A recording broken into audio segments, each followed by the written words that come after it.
भाई भारत के इतिहास में पहली बार ऐसा हुआ होगा कि किसी जज के कोर्ट में खड़ा होकर, हाई कोर्ट के जज के कोर्ट में खड़ा होकर पैरवी करने वाला सामने जज को ही धो रहा है।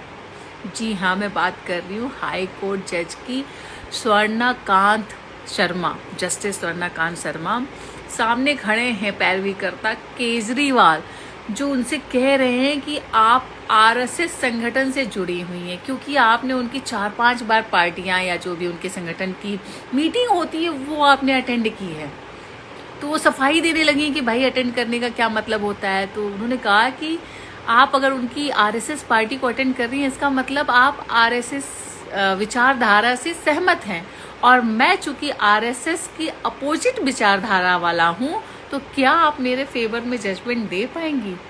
आप आरएसएस वाली हैं, मैं अपोजिट हूं, तो क्या आप जज की कुर्सी पे बैठकर न्याय दे पाएंगी मुझे?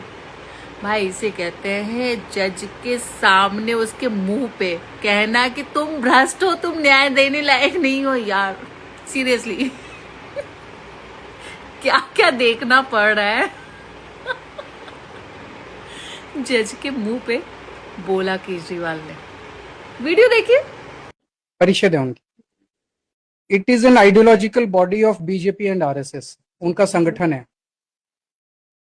उनकी बॉडी में योर ऑनर 4 बार अटेंड करके आई थी।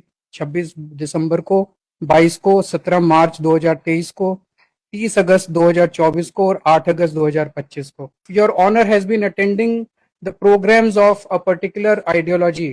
तो एक मेरे मन में ये बायस ये पैदा होता है, there is a reasonable bias in the mind of this honourable court कि मैं उनकी आइडियोलॉजी फॉलो करती हूँ। आप फॉलो करती हैं? नहीं, आप कह रहे हो। नहीं, मैं ये नहीं कह रहा। मैं ये कह रहा हूँ you might be sympathetic because आप 4 बार गई हैं, you might be sympathetic to that ideology. कहने आप मतलब में आपने जो आर्गुमेंट किया, मैं केवल वही लिखवाऊंगी। आपका आर्गुमेंट, मेरा आर्गुमेंट मैं बता देता हूँ। मेरा आर्गुमेंट क्या है? As I said, it has to be the mind of the litigant. आपके 4 बार जाने से मेरे माइंड के अंदर ये इंप्रेशन पैदा होता है कि उस पर्टिकुलर आइडियोलॉजी के प्रोग्राम में 4 बार जाने से, चूंकि मैं ऑपोजिट आइडियोलॉजी का हूं, will I get justice? So he also states that this court has attended some programs organized by Adhivakta Parishad, which which follows a particular ideology. He hasn't defined the ideology, just say he